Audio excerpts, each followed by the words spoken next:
Sorry, darling, something came up. And let's watch the best film ever made. It's the biggest, it's the best, it's Bond, and beyond, which is what Ian said about The Spy Who Loved Me, 1977's extravaganza. The Spy Who Loved Me marked a real shift in the whole Bond franchise. Up to then, the Eon Bond films were a co-production by Harry Saltzman and Albert R. Broccoli. Unfortunately, Saltzman had gone into some financial difficulties with other business ventures and wanted to sell. He sold his shares in Eon for £20 million or dollars, whatever the currency was. A lot of money back then. Broccoli wanted to buy them, Harry wouldn't sell them. And that leads to a lot of the problems that have just been resolved by Amazon MGM's donation to Barbara Broccoli and Michael G. Wilson to take over the creative control of the Bond film series. Unfortunately, Saltzman, he gets a bit of a bad reputation now, but don't forget he was a great filmmaker and made some fantastic films away from Bond, namely the Ipcress File and Harry Palmer films. And sadly, his wife was terminally ill, he was in financial trouble, the guy was in a mess. So Cubby ended up with co-ownership of the series with United Artists. Harry sold his share to United Artists. So Cubby went out alone. The Spy Who Loved Me needed to be the big comeback. The Man with the Golden Gun did really good business, but it didn't do the brilliant Bond business at the box office. So a fresh start. So this really is a fresh start in the whole series. Originally, Guy Hamilton was going to direct. He left to direct Superman, which he ended up not doing. So they bought Lewis Gilbert back, who'd done the rather lavish You Only Live Twice. A few scripts had been knocked around, but what they couldn't use were any plot points from Fleming's novel. That was prohibited with the contract they had with Fleming and his heirs. So it was a clean slate. So Lewis Gilbert brought, I think Richard Maybaum done some work on it, but he brought an American writer called Christopher Wood to write, and basically he wrote the whole film. So it's completely new territory. And what Lewis Gilbert had an actor genius in that.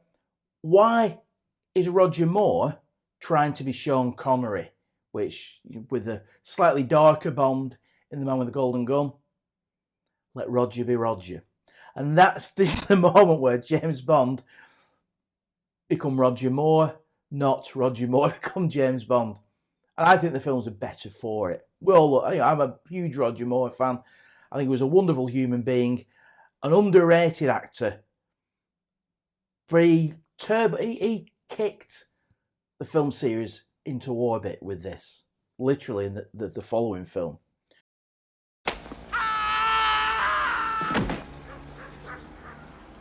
What a helpful chap. So it came out in 1977.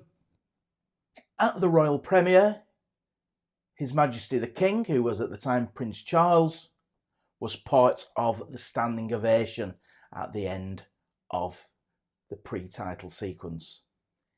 It went down really well, this film. Looking back, compared to the previous ones in the series, it was fresh, it was snappy. It's an enjoyable, thoroughly enjoyable film. It's our business, and your people get killed. We both know that. So did he. The downside to it is the plot is basically a rehash of Lewis Gilbert's previous Bond film, You Only Live Twice. So it's not the most novel of plots, but Roger Moore really dazzles in this. He really does. It's very much Roger's film. And he has a real purple patch after this. not only with the Bonds, but other films, Seawolves, Cannonball Run, Forks, which we know is North Sea Hijack, The Wild Geese. So Roger was already a big star. This projects him into mega stardom. Quite rightfully so. Roger Moore was a national treasure in the UK. So I first bought it on this, which is one of the digital remasters. And these had,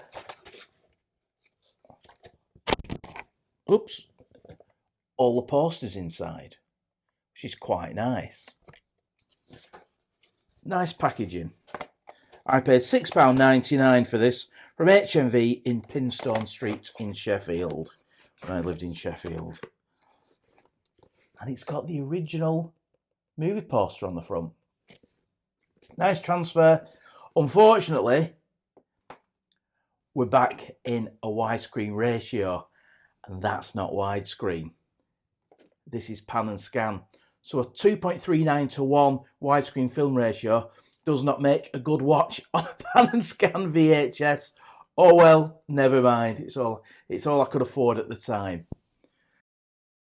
Can you play any other tune?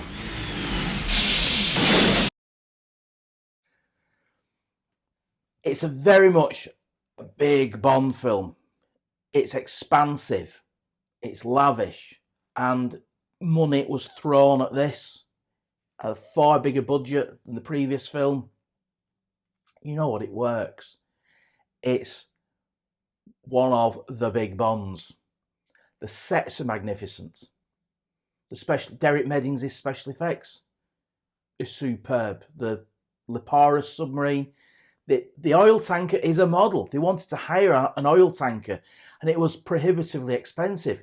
So model genius Derek Meddings made an oil tanker. The Atlantis underwater world, Derek Meddings. Fantastic. But the star of the show, apart from Roger, is the White Lotus Esprit. Behind the DB5, this is the big iconic Bond car. Allegedly, Elon Musk now owns the original, which I've read is trying to make that it does actually go underwater. That should be interesting. So it's gadgets heavy. It's great to see Roger in the Royal Navy uniform that he wears. He wears a Royal Naval uniform quite a lot in the film.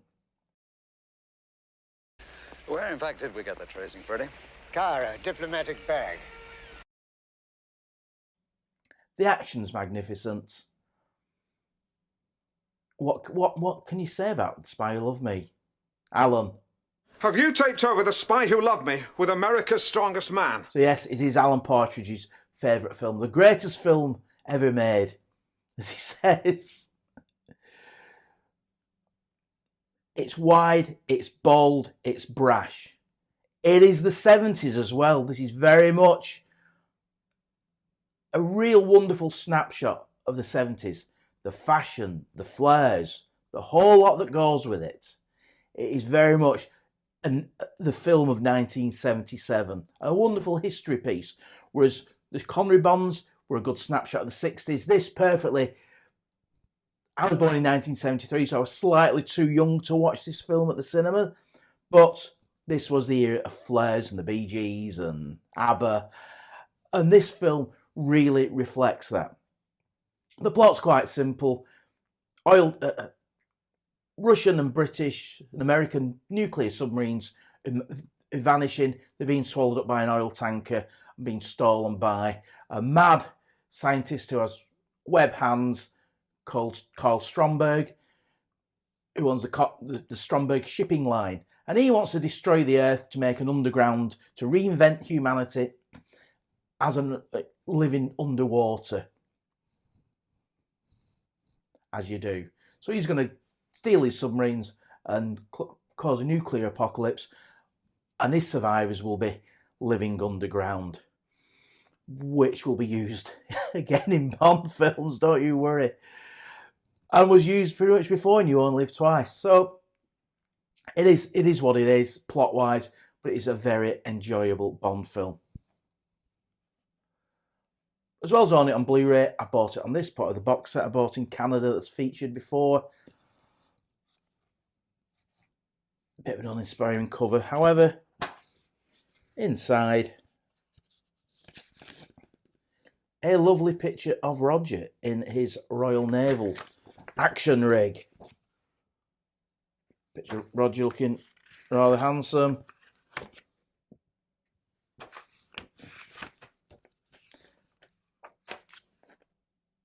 There you go. Let's look, as we do in these videos, at the wonderful animated DVD menus. Welcome to The Spy Who Loved Me Special Edition DVD. Please activate your navigation system now.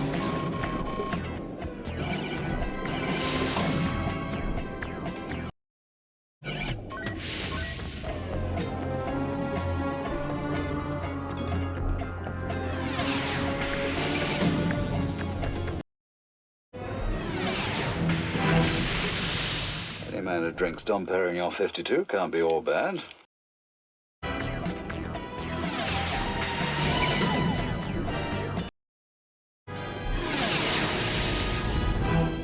Buongiorno.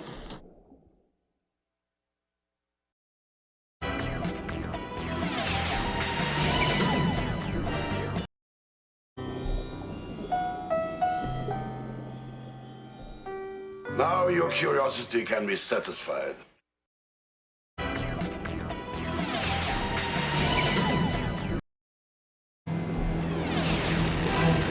This was only intended to whet our appetites.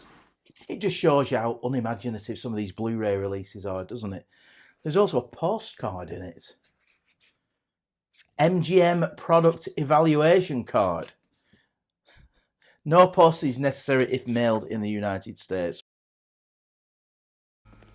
Morning, Moneypenny. Good morning, James. Is he in? Uh-huh. Must have been quite a party. Boring, Moneypenny. As a matter of fact, I dropped off. This is what it is. You know, it's a great film. Now, as with all of this series of videos, we score the films. And let's have a look at the scores, shall we? Whilst I think this is a fantastic film, it probably doesn't score as highly across the board. I give it 4 00s out of 7 007s for the mission, the story. It's not the most original story, and there's an uncanny resemblance to The Spy, not Spy Who Loved Me. You Only Live Twice. See how even I'm getting mixed up now. So it's all right. It plods along, goes a bit floppy, goes a bit flat and floppy in the middle when they're in Egypt, but never mind. Enough to hold your attention.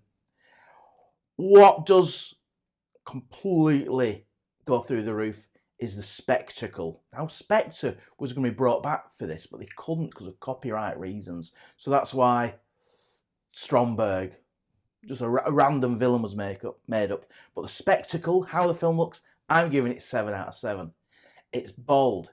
It's brash. The sets are superb. They built the 007 soundstage at Pinewood. The huge set for You Only Live Twice. Another Lewis Gilbert one, don't forget. That was temporary, and they had to dismantle it at the end. But they wanted a permanent soundstage, so they built the 007 soundstage, which later became the Albert R. Broccoli soundstage. I think it's burnt down and been rebuilt a couple of times through accidents that's happened on set. But they built this massive soundstage that they could flood with water. 2 doctor operations. 25 meters to run. I say again, 25 meters to run. The set was that big they struggled to light it, and the urban myth is that local resident Stanley Kubrick was smuggled in the middle of the night to help Lewis Gilbert and the cinematographer light it.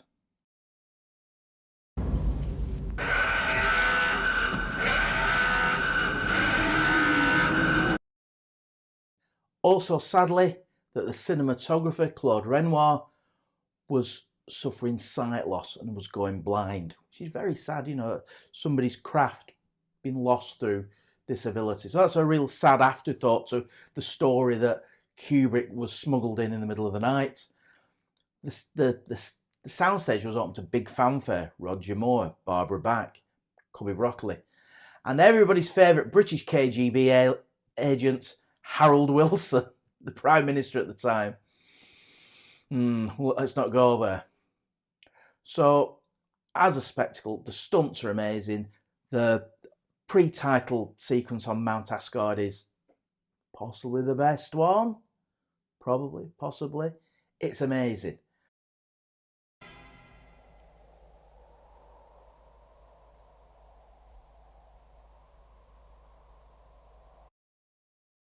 And who can forget Roger's immortal line as the Lotus Esprit was about to plunge into the water: "Can you swim?" Can you swim?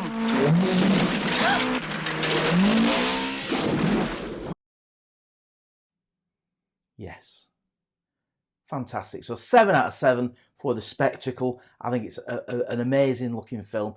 Very much of its time though, in the 70s.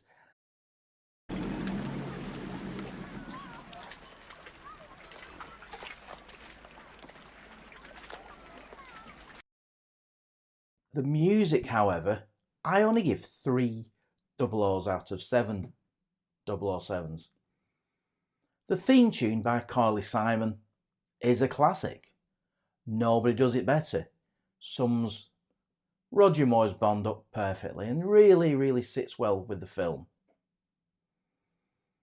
The score, however, I think is a bit of a clunker, except in one place. The part of the score, Bond 77, for the opening, the pre-title sequence, and perfectly sums up this is 1977. This is the era of Flares and the Bee Gees.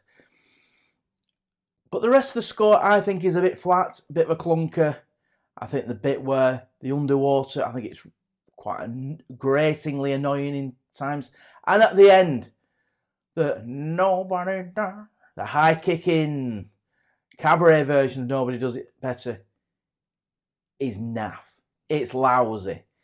You can look back at it and go, yeah, fair enough. And it does segue into the proper song. But it's rubbish. It's utter rubbish. And hello, at the end. It's crap. It really is. And you go, no, Roger, no. Let's get out these wet things. And then this comes in. It kind of goes, wow, it's so out of keeping with the film. So a very disappointing film score by Martin Hamlish. It would have been interesting if this had been a John Barry score. You probably wouldn't have had Bond 77, but Barry was missed, and he's back in the next film. This was a little break for John Barry in the series. So there you go. I'm not going to run around outside recreating the opening titles. Although it is quite tempting.